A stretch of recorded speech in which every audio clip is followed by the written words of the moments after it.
Welcome to my first ever personal vlog. At ang first personal vlog pa ay nasa hospital. So anyway guys, watch out for the details kung bakit ako nasa hospital. So what's up mga boss? Magandang araw sa inyong lahat dyan. Dito tayo ngayon sa hospital. So naka-schedule tayo for kidney stone extraction. Okay. Last 2 weeks ago kasi, but normal check-up ko for the medication refill. Naisipan ko na rin magpa-check up sa urologist o sa CT scan. So may nakita na another kidney stone sa right side, right kidney, and it measures almost 2 cm. So highly recommended na kailangan tanggalin kaysa sa mas lumaki pa, which is mas mahirap.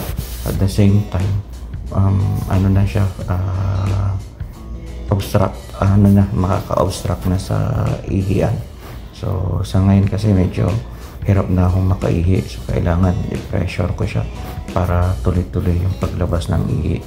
So ano lang, upon further investigation, so talagang kailangan ng tanggalin. So ngayon ili-laser siya.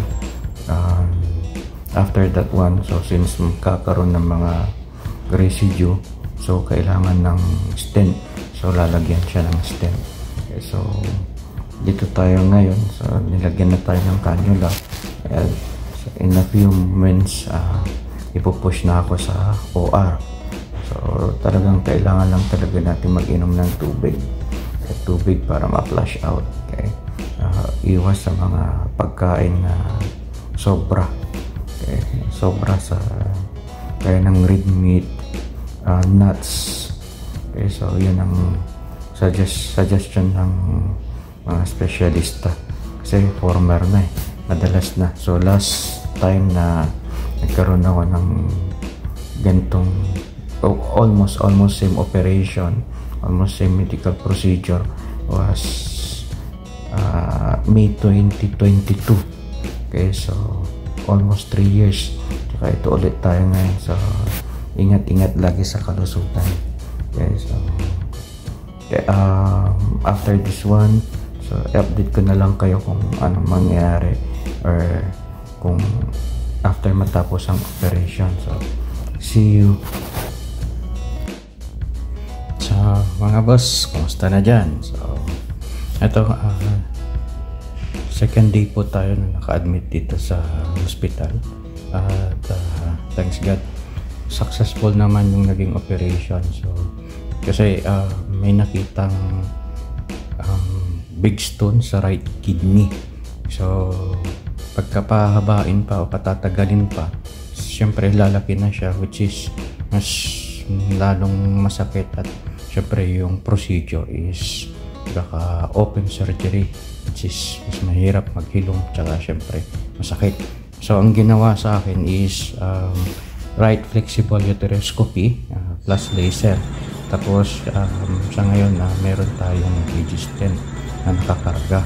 So within 2 to 3 weeks, malamang 3 weeks, tsaka tanggalin, depende sa, of course, depende sa investigation or results ng ating mga susunod na mga procedure.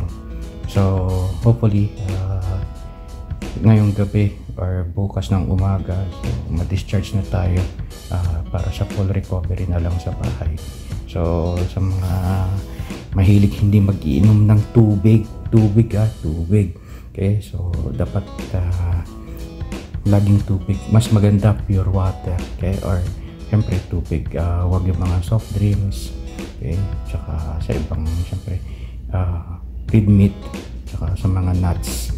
Okay, sa mga stone farmer dyan, ingat-ingat. Sabi nga nila, iisa ang buhay. Hanggang sa muli. Thank you. So, mga boss, magre-ready na tayo para sa discharge. Pero bago ma-discharge. Shoutout ko lang dyan sa mga attending physician, surgeon, syempre sa mga nurses, sa mga kabayan natin, mga nurse na nandito sa hospital na to.